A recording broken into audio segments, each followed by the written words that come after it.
Thanks for downloading a 3CR podcast. 3CR is an independent community radio station based in Melbourne, Australia. We need your financial support to keep going. Go to www.3cr.org.au for more information and to donate online. Now stay tuned for your 3CR podcast.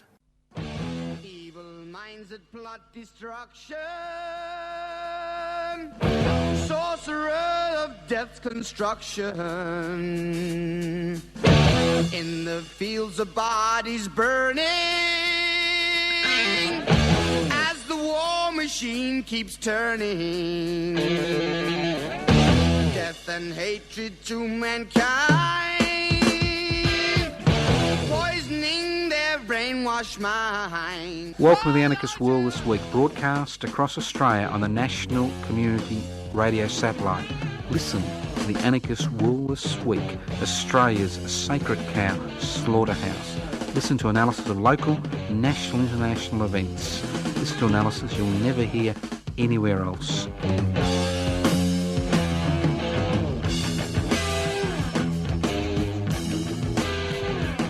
Well, we're back. The Anarchist World This Week on the Community Radio Network. Streaming live on 3cr.org.au. That's 3cr.org.au. It's good to see you. Well, I can't see you, can I? And I can't hear you, but you can hear me. So does that make me a prisoner, doesn't it? I can't see you, I can't hear you. Well, that's a different story. If you want to know what anarchy is all about, an anarchist society is a voluntary, non-hierarchical society based on the creation of political and social structures which are based on equal decision-making power. That's direct democratic principles, a society where wealth is held in common and used for the common good. So it's a very simple concept. It's about creating a society without rulers. How do you create a society without rulers? You devolve power. That means you share power. You work institutional frameworks by which the people involved in the decision make a decision and elect or appoint delegates to coordinate those decisions at a local, federal or national level, and you share wealth. Simple concepts. Now, I'll get rid of all the announcements first, I think, because most of these announcements would basically be relevant to Melbourne people or people who are coming to Melbourne for a bit of a holiday. Now, this weekend on Saturday, the 16th of March from 10 a.m. to 4 p.m, the public interest before corporate interests is holding a national congress at the Unitarian Peace Memorial Church at 110 Grey Street in East Melbourne. This is a members-only event. Observers are welcome, but only members have speaking and voting rights. It's about finalising some policy statements. And if you want to look at the policy statements, go to PIBCI, PIBCI.net, PIBCI, PIBCI.net. So you can go there and have a look at the policy statements, but it's this Saturday, the 16th of March, 10 a.m. to 4 p.m, the Unitarian Peace Memorial Church at 110 Grey Street in East Melbourne. Now, non-members are welcome, but you only got observer status. People can join public interest before corporate interest at the beginning of the conference or at lunchtime, and then you've got actual voting rights in terms of determining policy. But it'll be a pretty it'll be a pretty intensive 6 hours, well, 5 hours and an hour for lunch, where we actually finalise 8 policy statements ranging from things from treaty to collectives and cooperatives to public utilities to animal rights, gender equality, and the list goes on and on. So join us. You can come as an observer. But obviously it's a PIBCI Congress for party members of public interest before corporate interest. And I said before, you can go to pibci.net if you want to learn more about it. And the new website is running very well. And we'd like to thank Anthony for all the effort and energy he's put into the new website. So thank you very much. Now, also I'd like to remind people that on Saturday, the 23rd of March, from 11 a.m. to 2 p.m, the Ellen Jose Memorial Foundation will be unveiling Ellen Jose's seminal work, Island Pony, which she created in 2000. Ellen died on the 2nd of June 2017. The Ellen Jose Memorial Foundation has two main aims: to promote reconciliation between Indigenous and non-Indigenous Australians and to support young female artists. You're all welcome. Once again, it'll be at the Unitarian Peace Memorial Church at 110 Grey Street, East Melbourne, 11 a.m. to 2 p.m. And for both occasions, please bring food and drinks for the communal table. And just in case you're a member of the West Papuan Rent Collective, which is responsible for paying the rent for the West Papuan office, which is located at 838 Collins Street in Docklands, Unit 211. But we're having the West Papuan Rent Collective Open Day. Will be held on Sunday the 7th of April. That's Sunday the 7th of April. That lunch from 1 p.m, catering by Dapur Sampari. $15 for non-members of the Rent Collective, and obviously lunch is free for members of the Rent Collective. If you want to join the Rent Collective, it's very simple. Give me a ring on 0439 395 489 or email us at anarchistage@yahoo.com. Now, let's move on, because obviously there's a lot of things happening, but we need to understand what's going on in order to,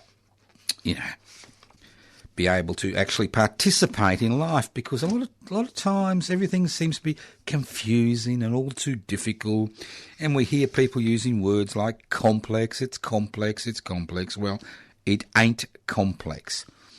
It's very simple. It's very simple. It's about sharing wealth, sharing power. It's not very complex, but there are issues which make these ideas difficult to think about, let alone implement. Now look at superannuation. I'd like to look at superannuation as a major issue in today's program. Now, superannuation was introduced about 20 years ago, which was basically the privatisation of old age. It was compulsory savings. It's compulsory savings. You're paying about 12. If you're in the workforce, you pay about 12% of your wages are paid into a superannuation scheme until you retire at 67 or whatever it is these days, 67. And the idea is it's basically the privatisation of old age. In the past, the state looked after people who'd worked all their lives, paid their taxes, did the right things, and the state funded their retirement. Now we have a kind of a double-dipping situation. We have a situation where the richer you are, the more money you're able to put in with tax incentives into your superannuation scheme, and the better the life you lead when you're retired, and the poorer you are, the less goes into your superannuation fund, and when you retire, you really haven't got enough to last. You only got enough to last for a few years, and then you go on a substandard pension payment. So it was an attempt by the state to funnel, or the government of the day, to funnel money into the stock market. It's very simple, because over 40% of all share transactions which occur on the Australian Stock Exchange today will be courtesy of your superannuation funds. Now, superannuation funds are divided into two groups. Industry funds, and I was a little bit surprised to get a note from somebody last week not really understanding the difference between industry funds and non-industry funds. Industry funds are basically run by trade unions, and the members benefit from the fund. Then there are private funds, where you put your money in a private fund, it invests that money for you. Some of the profits go back to you, some of the profits go back to the shareholders that actually owned that company, and that's why the banks found themselves in such a difficult situation. And historically, the industry funds have actually paid better in the long run than most of the privately owned funds because they don't actually have to share any profits with, shareholders. So by the end of 2022, in about 2 or 3 years' time, the industry-based funds, which are controlled by the trade union movement, various trade unions have control over various funds, will have at least $1 trillion in their account. And the Liberal National Party government over the last 4 to 5 years has done everything it can to destroy industry-based funds by attempting to change legislation to ensure that the private sector gets their cut out of industry-based funds, but this has failed. Now, traditionally, superannuation funds have invested in cash, they've invested in the stock market, they've invested in property trusts. But we've now got to the situation where the industry funds have so much assets that they can start buying assets in their own name for the benefit of their members. For example, the telecommunications company Optus. When Telstra was privatised, or Telecom was privatised by the Labor government years ago, a few decades ago, the Singapore Superannuation Fund, which looks after the future of elderly Singaporeans, bought into Telstra, and Optus was set up as an independent company. Now, all Optus customers don't seem to understand that profits that are made are repatriated back to Singapore for Singapore pensioners, and good luck to them, or retired people. Now, it's the same issue is now arising in Australia. Industry funds have so much capital that they will be able to determine where they will invest their money.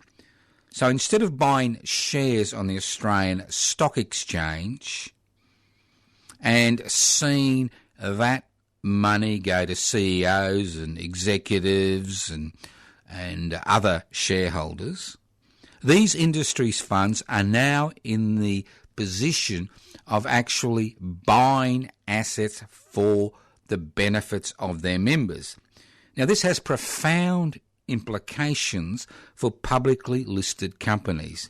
Now, publicly listed companies are companies which raise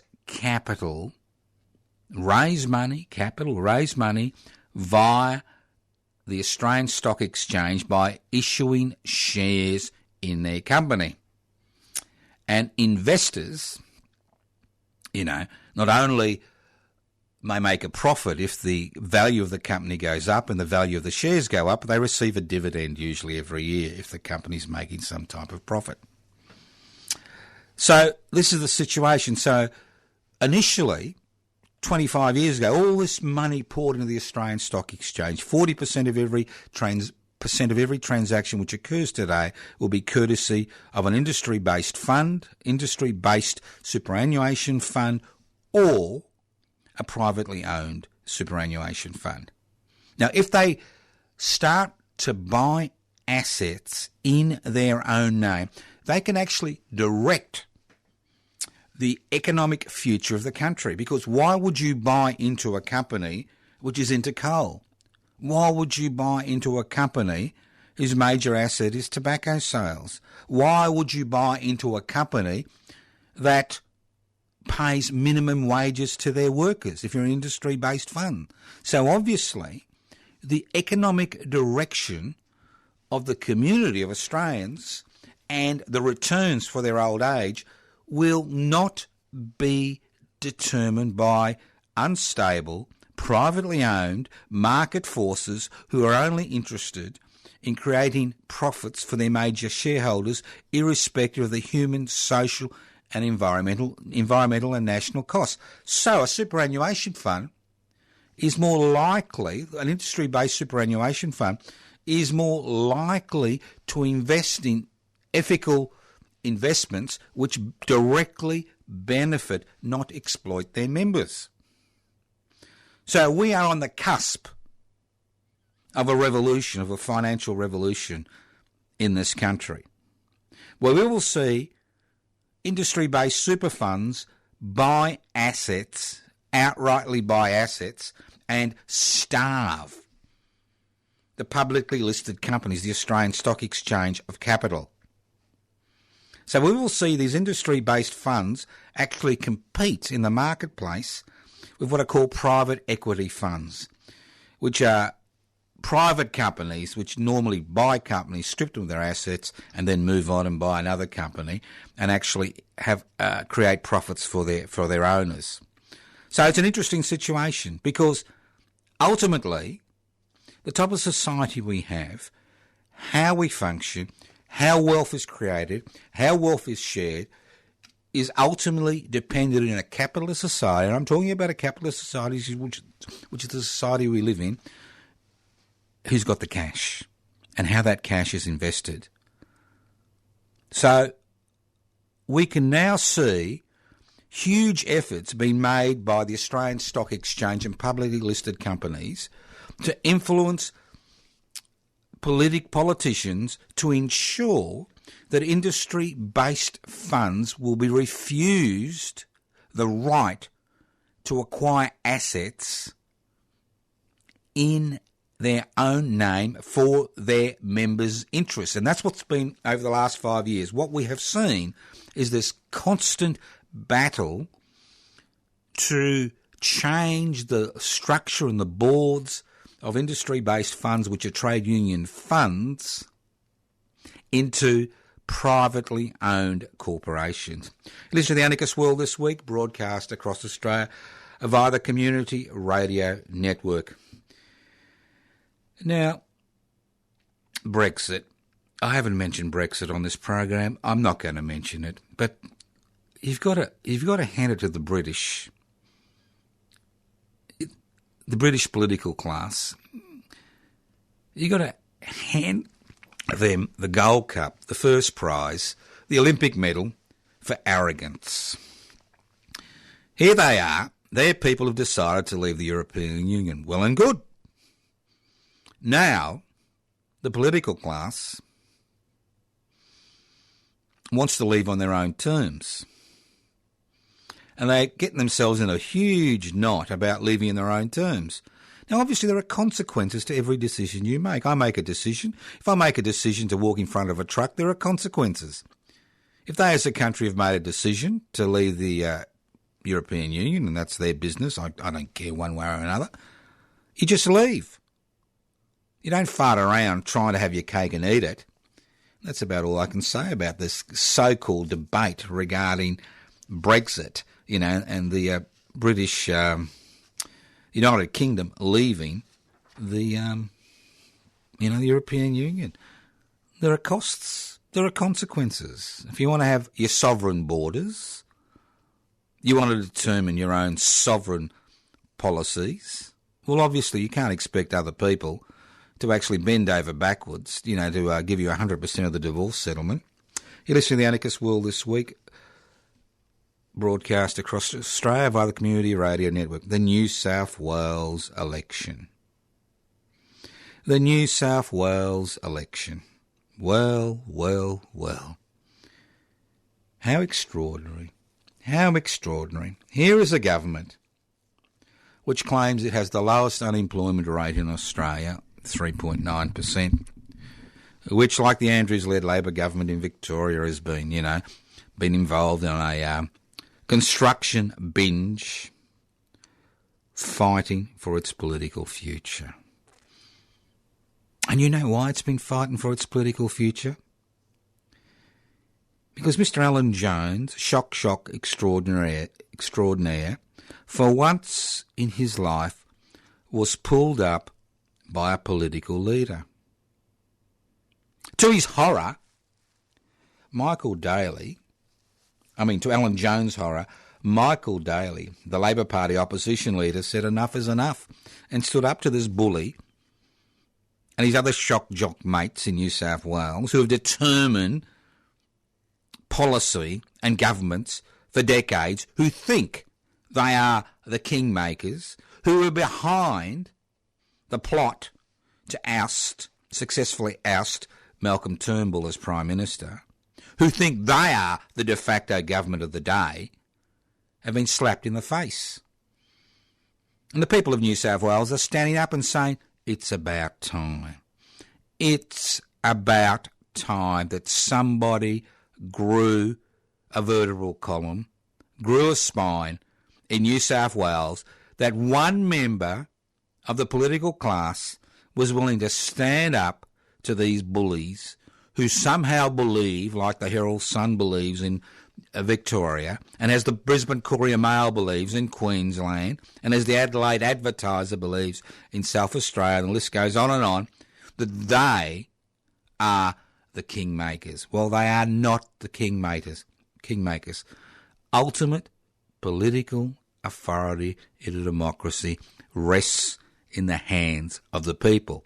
It doesn't rest in the hands of a feral fourth estate which is owned by the corporate sector, which continues to push its own agenda irrespective of the human, social and environmental costs. It is not owned by the bureaucracy. It is not owned by the government of the day. Ultimate political authority belongs to the people. So the New South Wales election will be on in a week or two. Obviously, the people of New South Wales will make their decision about which way they want to go.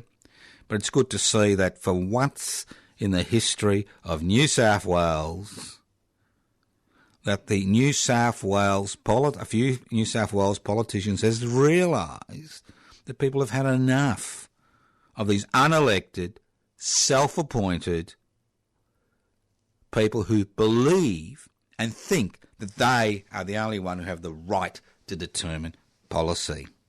Listen to the Anarchist World this week, broadcast across Australia by the Community Radio Network. Well, tipping point. For years, on the Anarchist World this week, we have said over and over again that climate change is real, it is due to human activity, and it needs to be addressed. Now, around the world, most governments, whether authoritarian, dictatorial, parliamentary, democratic, have accepted this, except maybe Mr. Trump in the United States of America and the Liberal National Party in Australia.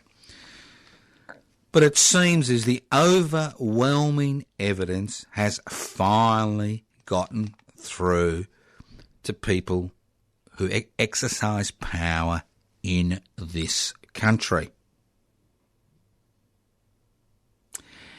As the children who will be demonstrating, marching for climate change action on Friday, the 15th of March, around this country, in regional centres, major capital cities around this country have said, if the adults don't act as adults, it's time we, the children, did. That is their slogan. Because for far too long we have seen vested interests dominate the parliamentary agenda, dominate the legislative agenda, dominate the type of laws that are passed, dominate where investment goes. And we have seen the energy lobby, especially the coal lobby, and we continue to see the coal lobby in northern Queensland and with Mr. Barnaby Joyce try to dictate policy. But guess what, boys and girls? Guess what? The world, Australia, has finally caught up with the world. When you hear the Deputy Leader of the Reserve Bank of Australia talk about the fact that climate change needs to be factored into future economic direction, when you hear that no private equity company, no major superannuation fund, no bank is willing to invest in coal, and you got these dinosaurs, and my apologies to dinosaurs because they had more sense than these National Party representatives who think that the only way they can retain their seat is to act as unofficial lobbyists for the coal lobby, and talk about a publicly funded coal-fired power station in North Queensland, because not one private organisation is willing to fund it, you begin to realise that we have seen a tipping point, and people are beginning to understand in this country, and all you got to do is take a bloody caravan trip or a road trip around the country to understand that things have changed, they are changing, and that we need to move in a different direction. And who is better? Think of the irony. Think of the irony of it. Coal-fired power station, publicly funded in North Queensland. And guess where all the sunshine is? Sunshine? North Queensland. So, Kids for Climate Change. Friday, around the country, 12 till 2, will be acting as adults, because the adults that we have elected into federal parliament, including the Prime Minister, who bought a lump of coal when he was, whatever minister he was, into Parliament House, Mr Morrison, they've had enough. When you get 10-year-olds and 12-year-olds and 14-year-olds and 16-year-olds telling the adults to act as adults and do something about an impending, continuing, current crisis, we have reached a tipping point. So if any of your kids are going out there, or if you're going out there to support them, we encourage you to take it up, because we have reached a tipping point in this country. Because, guess what? It's cheaper to produce energy from sun and wind.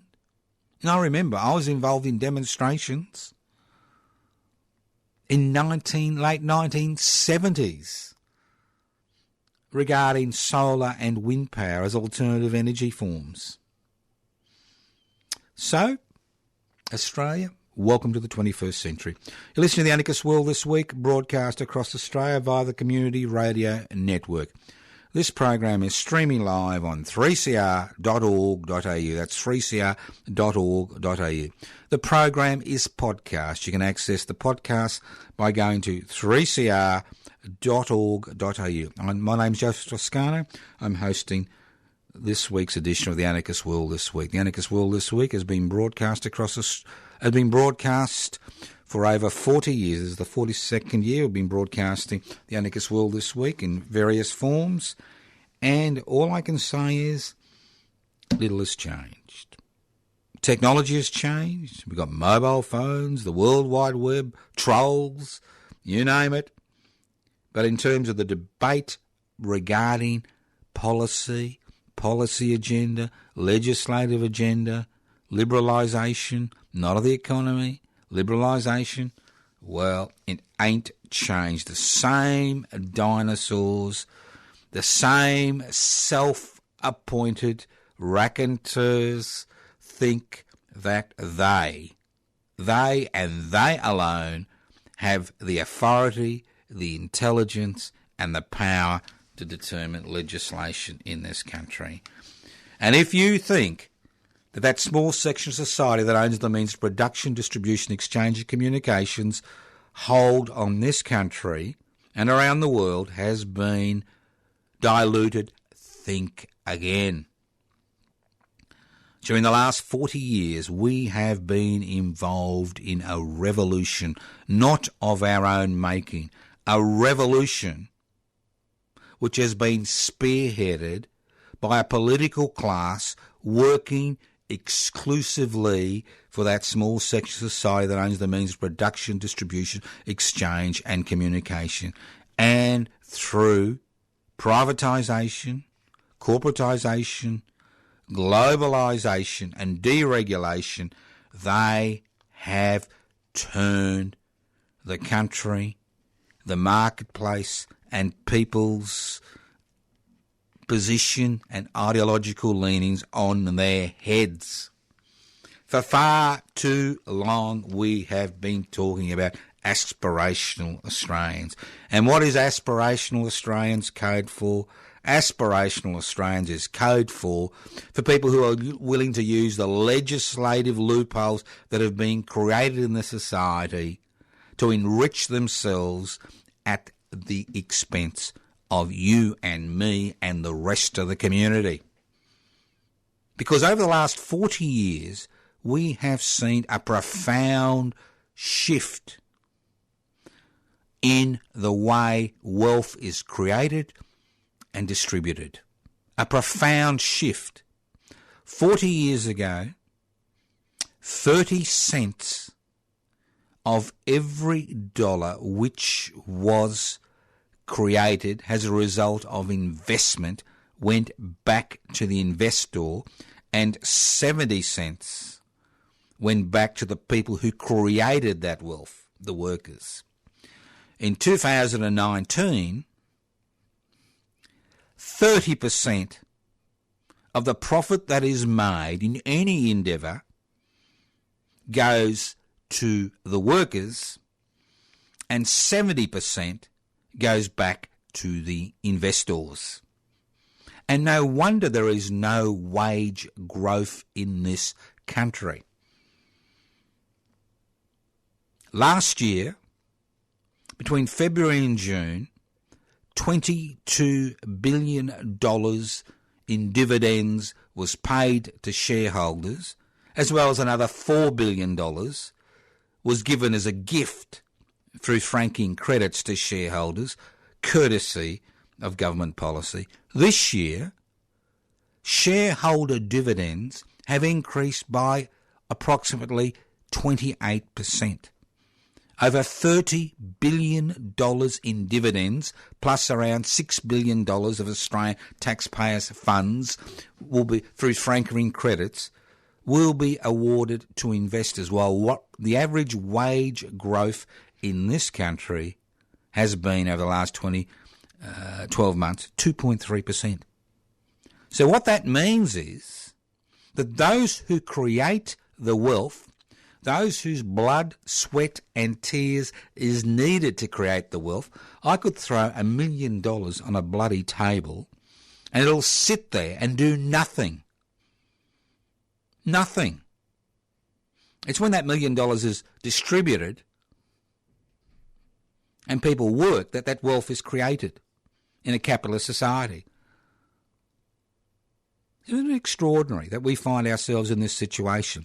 Wage growth is so low that we are now having a recession because people don't have the actual money to buy shit. It's very simple. Because over 65% of the Australian economy is based on service industries. It's, people buying and selling. It's not based on exporting animals. It's not based on much other, exporting minerals. It's based on the services, delivery of services by 2 million small businesses around the country. And for far too long, we have heard that wage rises should be linked to productivity increases. Now, you get to a stage where you whip an animal to such an extent that it drops dead. You can't get any more productivity out of it. You can't. We saw the productivity in the banking sector rip off the customers, rip off the workers. That's how you get increased profits. So you can whip the bloody horse till it's dead, but you're not going to get any increased productivity. So we have now reached the situation where we have to think about, seriously, about dividends. Now, the Labor Party's policy to actually wind back franking credits for people who are not pensioners or on minimal incomes will save at least $40 billion over the next few years. But what have we got? A revolt fanned by the shock jocks, a revolt fanned by the Murdoch media among people who need at least $2 million in their superannuation funds in shares to get $8,000 in dividends, franking credits. Could you imagine that? Crying poor. Now, last year, I remember, now we may find there are 20 or 30,000 people who are going to be affected in the long run, by these changes. But I remember last year when the federal government unilaterally changed the asset test for pensioners. And remember, about 15% of people in this country are on old age pensions, and they changed the asset test. So what it meant is that 380,000 pensioners lost money, and many people on part pensions lost those pensions completely because of the change in the asset tests. Was there any Liberal National Party senator or House Representative member, did any of them get up and say, "Oh, this is terrible"? Oh, you know why they'd get up and say this is terrible, and they pushed this through Parliament? Because it affected the lower end of town. All those honest, hard-working people who had contributed to the economy for decades, who are now ready to retire, who are told, you've got too many assets and you're not going to get a pension. It affected 380,000 pensioners. And did anybody cry foul? No. But when it comes to franking credits, it's as if the end of the world is coming. It's the same when there were superannuation changes that affected about 2,000 or 3,000 people 18 months ago, as if the world was coming to an end. So this is the type of situation we find ourselves in. When people are squeezed and marginalised and humiliated and degraded, we clap our hands as a community. Let's not forget, 1/3 of Australians rely on social security benefits to survive. That's 8.3 million people. Over 1 million children in this country live below the poverty line. And when you've got organisations like the Smith family, I've got nothing against the Smith family, going around and saying that we need to support these children privately through their foundation because they don't have enough to eat or not enough to go to school, you know that we have a problem. And when we see 380,000 people's pensions affected and not one cry against this from the corporate-owned media and to a lesser degree the government-gelded ABC, we know we have a problem. When we see people on New Start allowances, and we're talking about hundreds of thousands of people on New Start allowance who in the majority of cases, through no fault of their own, can't get a job, having to struggle on 50% of what is the poverty line. 50%. And nobody willing to come out and say, well, maybe we should do something about this. You begin to realise the type of society we have become. And when you have single parents who are forced to go back to work when their children turn 8, you begin to understand the type of society we have become. And when you have a public housing sector which is disintegrating and being privatised around the country, especially in Victoria and New South Wales, you begin to understand that it's only those people with power which are idolised in this country. Everybody else is a loser. You're a loser, I'm a loser. You go to work every day, you do a fair day's work, you don't get a wage rise, you pay your taxes, you're denigrated, you're pushed around, you spend 40% of your income paying your rent or your mortgage. You don't even get a living wage.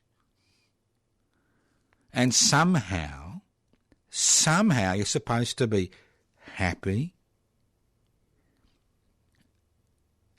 Think about it. Honest, hard-working people are losers in this country. Losers. Crooks Financial fiddlers, they are the winners who we're supposed to look up to, the aspirational classes. You listen to the Anarchist World This Week, broadcast across Australia via the Community Radio Network. Now, those of you who think that we've had 25 or 27 years of recession-free Australia because we've been so brilliant, think again, because we're in for a bit of a shock. Look at the education sector. After mining, the education sector, especially the higher education sector, has been a gold mine for Australia. Last year, overseas students paid $34 billion, the second greatest export industry after mining, before tourism in this country. Now, universities in this country have had a problem. They have been underfunded for decades. For the last 40 years, they have been underfunded. And although fees have been introduced for most tertiary courses, the amount of money that's poured into the university coffers, again, is not enough. So universities have been forced to recruit overseas at the expense, to a significant degree, of local students. Now, we have a ridiculous situation where we have students from overseas who come into this country who can't get a gig in their own country, like China. If you can't get into one of the major China universities and your parents are part of the aspiring middle class in China, well, they can send you to Australia for an education. And unfortunately, most of the students that come here do courses like business and commerce and finance. And for a long time, we have been able to attract overseas students to this country. But as the Chinese government invests in their own universities and transfers from and transform from an export-driven economy to a services economy like Australia is, you'll find that there will be fewer and fewer and fewer and fewer and fewer overseas students willing to pay money to do Mickey Mouse courses in this country. So that stream of revenue is going to shrink in the next decade, and it's going to shrink quite massively.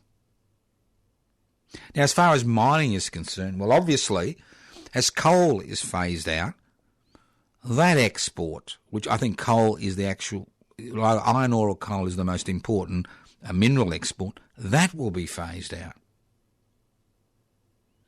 So this is going to have a profound impact on the economy in this country, especially an economy that has been structured in such a way as to destroy a manufacturing base in Australia.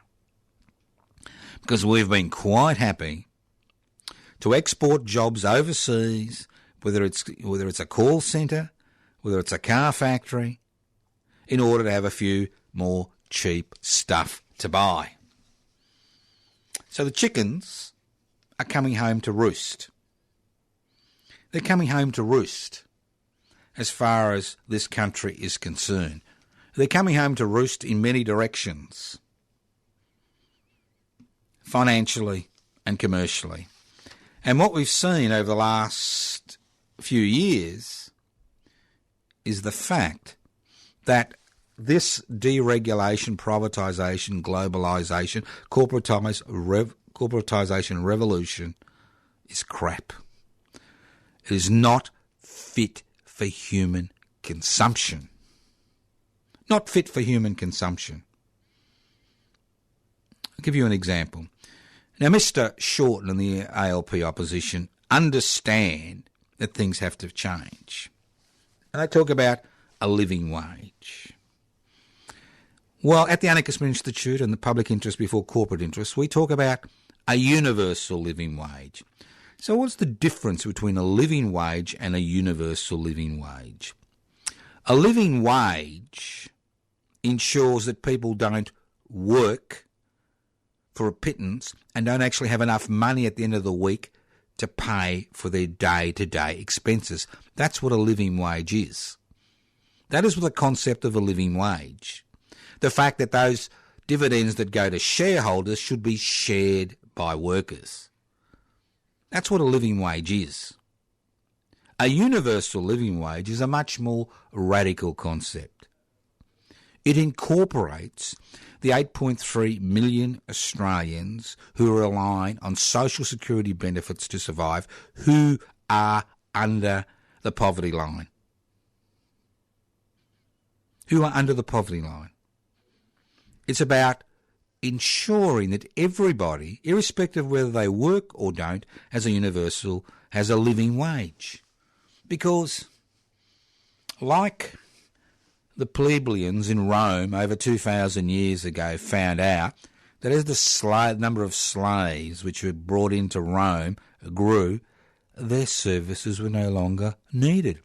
They were still part of the political class. So they were given 230, holidays a year, access to basic food, access to housing. Otherwise, there would have been revolts. It's the same thing now. With automation, we don't need everybody in this society to work in order for society to function and prosper.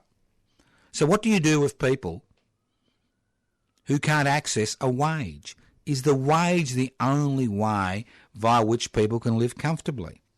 Now, the universal living wage is a simple concept. It means that every 18-year-old and over gets a fixed amount, say $50,000. If you earn if you decide not to work that year, that is your wage. It's enough to survive comfortably. If you decide to work, you still get your living wage. If you get to $100,000, well and good, you keep it. If you get to $150,000, you're taxed. If you get to $200,000, you give it back. It's a mechanism to ensure that every individual in society is able to enjoy the benefits of the community they live in because they are part of that community. It is not linked to the type of work that they do, because over the next few years, fewer and fewer and fewer people will be needed to keep this society ticking over. And if we don't resolve this issue of a living wage, not just for people in the workforce, but for the 1/3 of Australians outside the workforce, we will have increasing problems. Some will be internalised, and we see that already with the increasing levels of loneliness and poverty and pain in this society, whether it's the very old or the very young, or those who can't access employment, who don't have the skills, or are no longer needed. So we as a society need to change our focus. And as if the children who will be marching on Friday, the 15th of March, under the slogan, if the adults don't act as adults, we will, teach us that we need to change, not just in terms of climate change, but in terms of the way wealth is created and distributed in this society. You're listening to the Anarchist World This Week, broadcast across Australia via the Community Radio Network. My name's Joseph Toscano.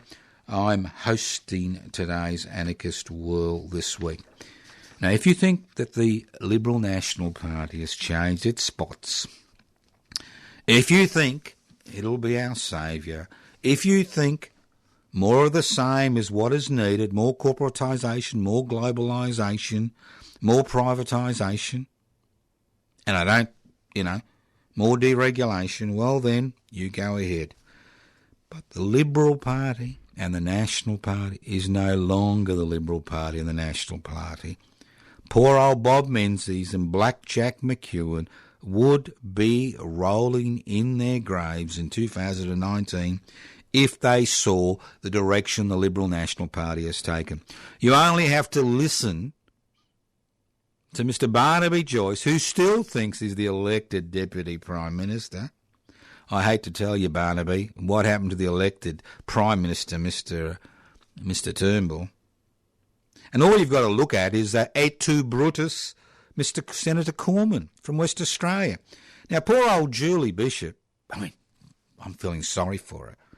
Poor old Julie Bishop received 6 votes for the leadership when it was spilled, and now that her seat is up for grabs because she's finally seen the light that, the Liberal National Party is incapable of reform and has decided to go out on her own. Her preferred candidate received 1 vote out of 82. That's for the pre-selection battle for the blue ribbon seat of Curtin in West Australia. And who was behind all this? Senator et tu Brutus, the man who stabbed Turnbull in the back, who at the last moment said, I'm a Dutton supporter. So the Liberal National Party is disgustingly full of people who have nothing to offer this country, who are there to fill themselves at the trough, who, feeling that they may lose the next federal election, are giving away judgeships, magistrateships, positions on boards, including the ABC, to their mates and their friends. This is a frenzy. We're involved in a frenzy where they are trying to prevent change in the next few years by stacking the courts, by stacking the Fair Work Commission, by stacking this country's so-called independent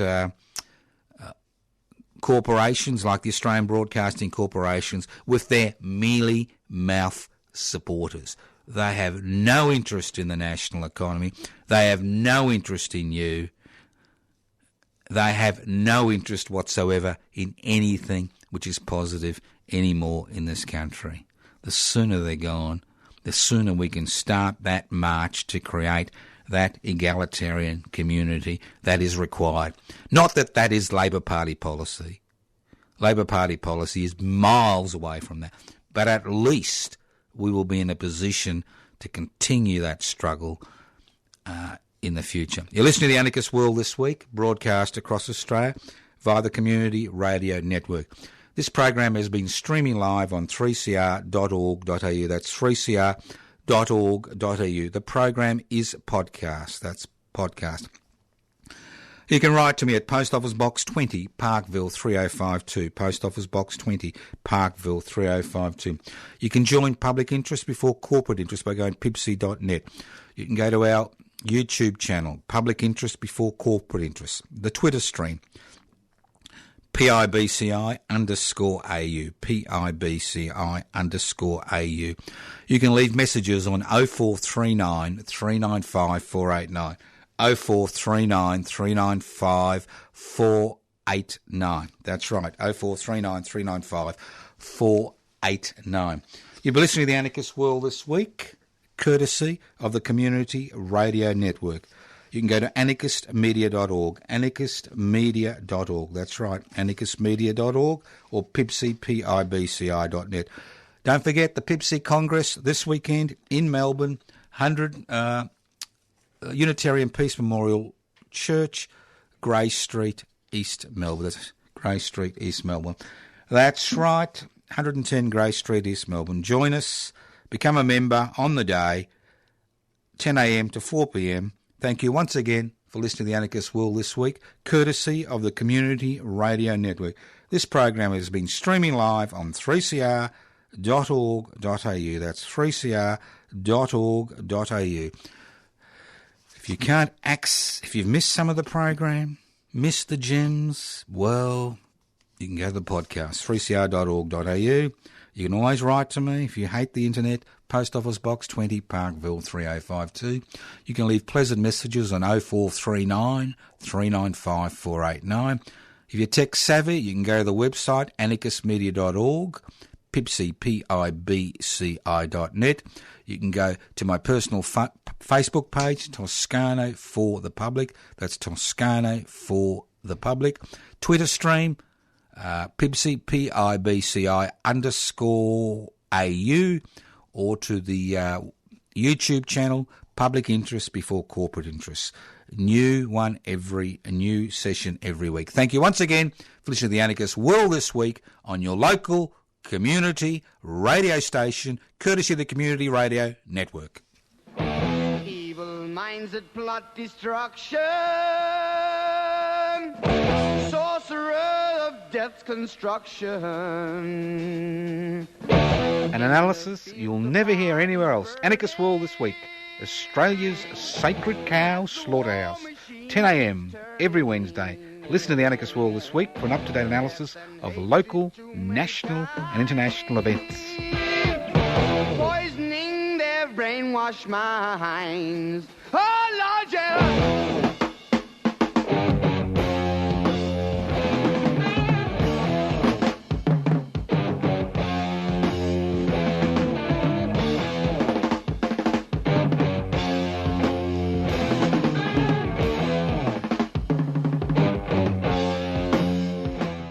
You've been listening to a 3CR podcast produced in the studios of independent community radio station 3CR in Melbourne, Australia.